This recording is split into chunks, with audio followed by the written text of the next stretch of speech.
I wanted to show you a little way that I make bacon. I've been making bacon.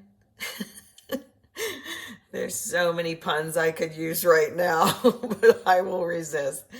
I've been making bacon probably over 40 years like this, but I didn't use parchment years ago. I used aluminum foil, or I just used my cookie sheet if I wanted to save the bacon grease at the end, because this way it'll just be a little bit of bacon grease, but the parchment will absorb it.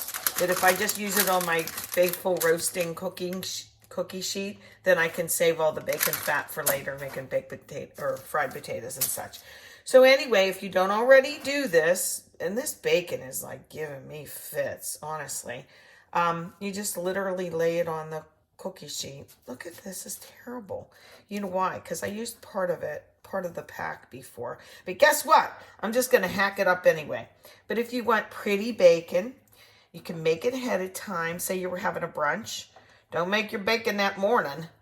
Make it the evening before or something and stick it real pretty on a plate. Put it in the fridge and then just reheat it in the microwave. And it comes out perfectly flat. That's why I like to do it on here.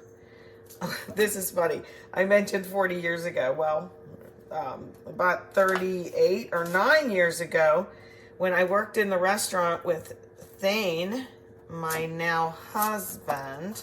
He was working a Sunday brunch and I was working a Sunday brunch, and I was hungry and we weren't really supposed to eat the bacon. We were allowed to have a lot of things to eat there as workers. I was a server and he was a cook at that point. And I leaned over the counter and I said, "Can I have a little bacon?" Like that. And he goes, "Sure." I didn't know he liked me then, but he did. I found that out later. And he hands me 5 long pieces of bacon over on a plate. And I'm like, I don't want that much. I can't eat that much. But that was called a rasher of bacon. And that's how much we served with the things that we served at the restaurant on our Sunday brunch. So pretend like these are beautiful pieces of bacon laid out flat, because you'll see they'll stay this shape. You don't have to keep turning around in a skillet and tending to it, and some are burnt and some pieces aren't. So I'm going to put this in the oven. I don't know what temperature I use. I think I just use like 350 and just watch it. And I'll show you after that. Oh, and look, I'm looking to the left. I don't know if you saw the video that I made of making bread, but here's some of my bread I made. Isn't it pretty? And this round one, where do you see what I'm going to do with that? I took some of the dough and made some round. I made a little bun for me to have later. Maybe with this bacon, a sandwich. Who loves a BLT? Me. All right, I'll show you the finished product. Alrighty. So I took, timing wise, I set the timer for 10 minutes on 350. It was preheated when I put the bacon in. And I looked at it and I set it for another 5, but I took it out in 4. So that's a total of 14 minutes to cook the bacon on 350.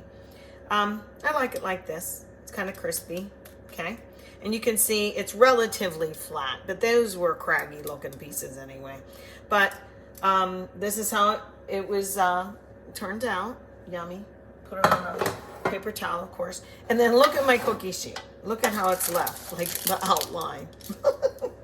I save the bacon grease. I don't use it all the time, but there is a place for it.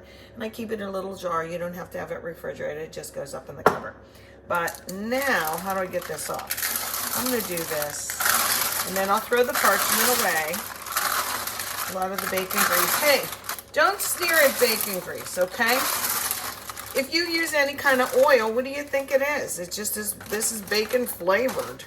So it's not any worse for you than regular oil is. Okay, let me get that out of here. There's a little bit there. Let me throw this away. Woo, all the way over to the trash. Okay. Now, what am I going to do with this? Let me have a plate. Sorry. I'll put this here. And then, oh, there's not a lot at all. That didn't render off very much at all. I'm just going to scrape this down on my trusty roasting cookie sheet and get a little bit of that in there. Can you see that? This is great for fried potatoes instead of starting out with another oil, olive oil or whatever. Okay, so that's it. Now I have my bacon and I have my bacon fat. Like I mentioned this before, but years ago my mom always had something on the stove ready for when she used, and she would put the bacon fat in there, or probably any kind of fat. But they made back in the 40s and 50s especially bacon grease holders. They're terribly cute, and they actually say grease on them, and people kept them on their stove. Some of them are hammered aluminum. Some of them were, I had a really cute Fire King one that had polka dots on it years ago. They're quite expensive. Google them, bacon grease holder, or grease holder, and learn something new every day, right? Okie doke. There you go. Good way to make your bacon flat.